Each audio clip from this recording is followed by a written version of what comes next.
It has political allies to guard its marches. That's why reforms come and go without changing much. Even reformers can't imagine school much different. David learns to read at age 4, Rachel at age 9. In normal development, when both are 13, you can't tell which one learned first. The 5-year spread means nothing at all, but in school I label Rachel learning disabled and slow David down a bit too. For a paycheck, I adjust David to depend on me to tell him when to go and stop. He won't outgrow that pendency. I identify Rachel as discount merchandise, the special education fodder. She'll be locked in her place forever. In 30 years of teaching kids, rich and poor, I almost never met a learning disabled child. Hardly ever met a gifted and talented one either. Like all school categories, these are sacred myths, created by human imagination. They derive from questionable values we never examine because they preserve the temple of schooling. That's the secret behind short answer tests, bells, uniform time blocks, age grading, standardization, and all the rest of the school religion punishing our nation. There isn't a right way to become educated. There are as many ways as fingerprints. We don't need state-certified teachers to make education happen. That probably guarantees it won't. How much more evidence is necessary? Good schools don't need more money or a longer year. They need real free market choices, variety that speaks to every need and runs risks. We don't need a national curriculum or national testing either.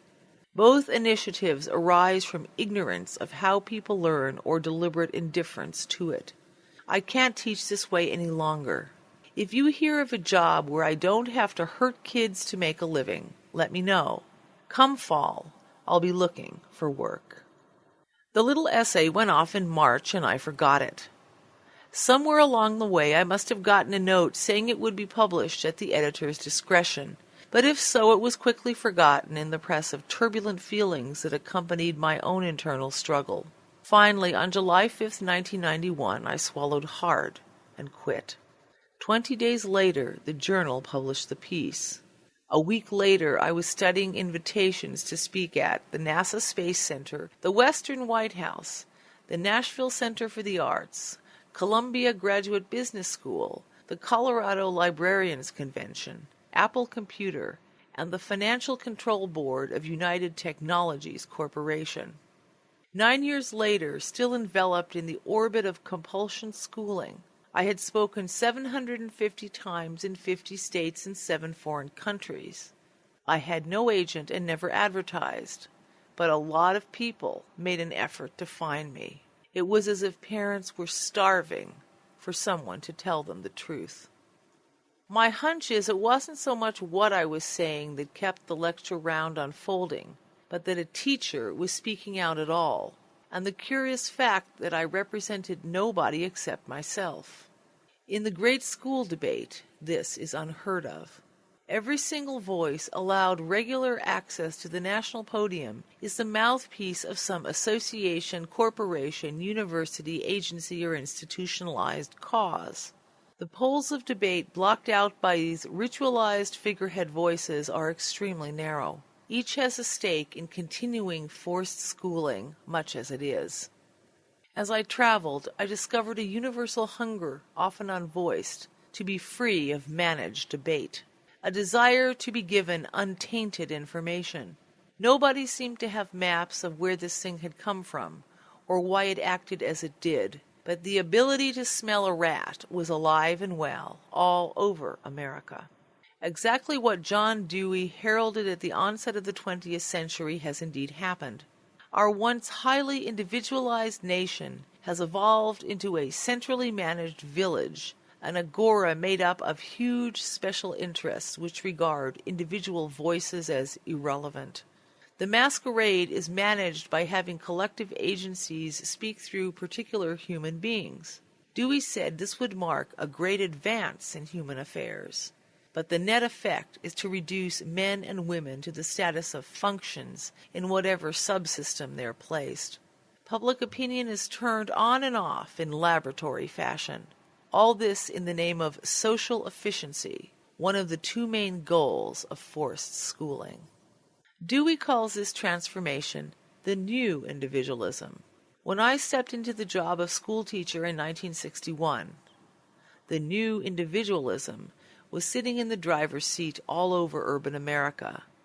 A far cry from my own school days on the Monongahela, when the Lone Ranger, not Sesame Street, was our nation's teacher, and school things weren't nearly so oppressive. But gradually they became something else in the euphoric times following World War II.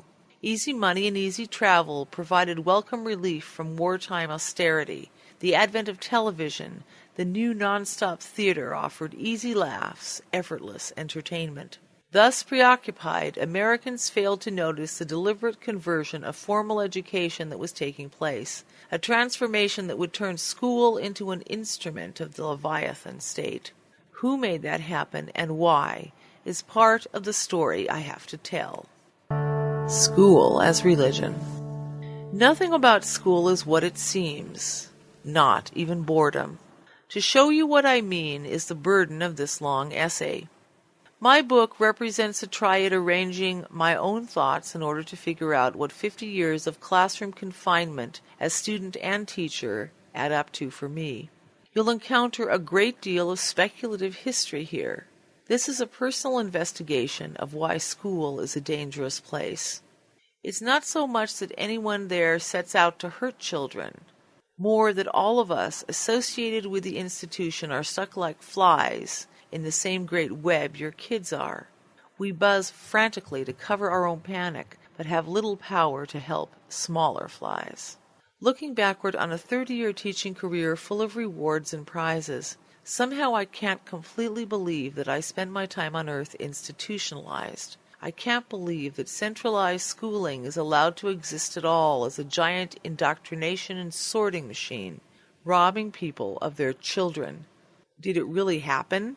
Was this my life? God help me. School is a religion.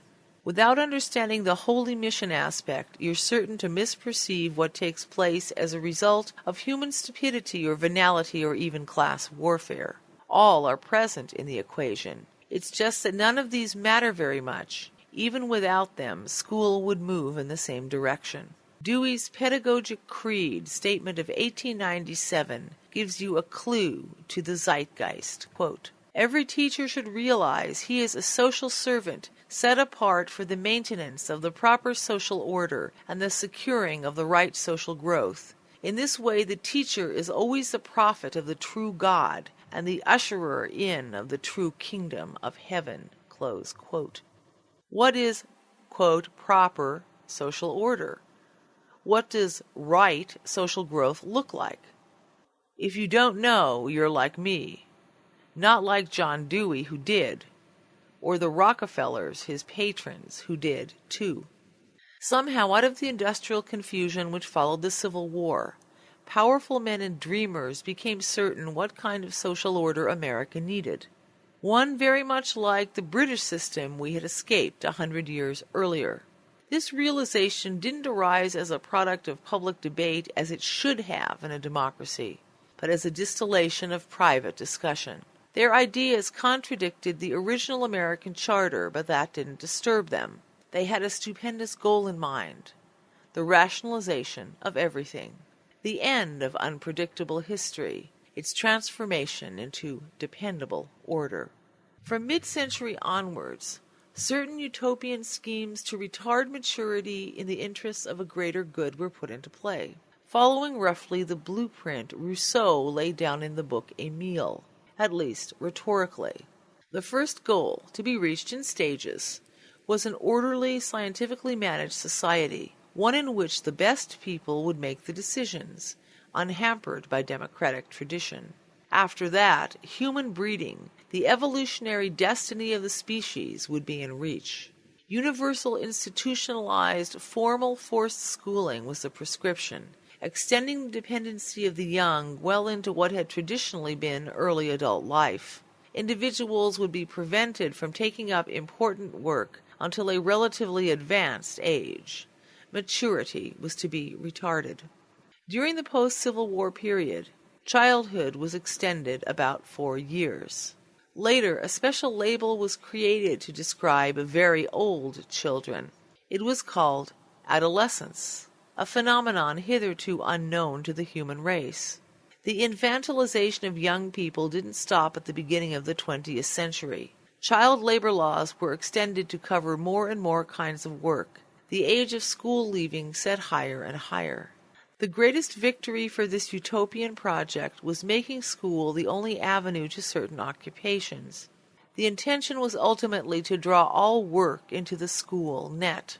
By the 1950s, it wasn't unusual to find graduate students well into their 30s running errands, waiting to start their lives.